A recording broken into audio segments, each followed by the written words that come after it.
I think dapat na po sila i-lift na ang ban sa imported rice. Kasi it will take 1 to 1.5 months before makarating yan. Remember, December, maraming holidays, walang magtatrabaho. So dating pa rin January, magpumisabot ang lean month natin. So kung dumating ang bigas ng February, it's useless.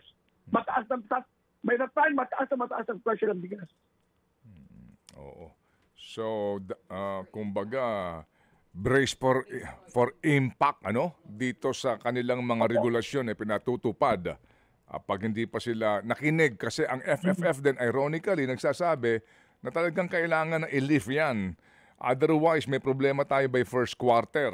Kayo mismo mga retailers on the ground nagsasabi din, i-lift nyo na yan kasi may problema tayo sa magiging presyo ng bigas by the first quarter next year.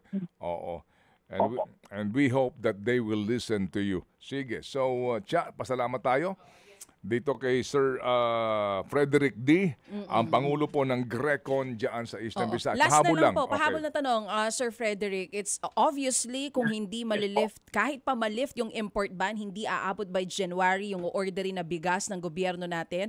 Kung ngayon naglalaro sa 43 pesos per kilo ang bigas, magkano aabot yan by January? Kasi sabi mo, mataas-taas ang presyo ng bigas pagdating ng Enero.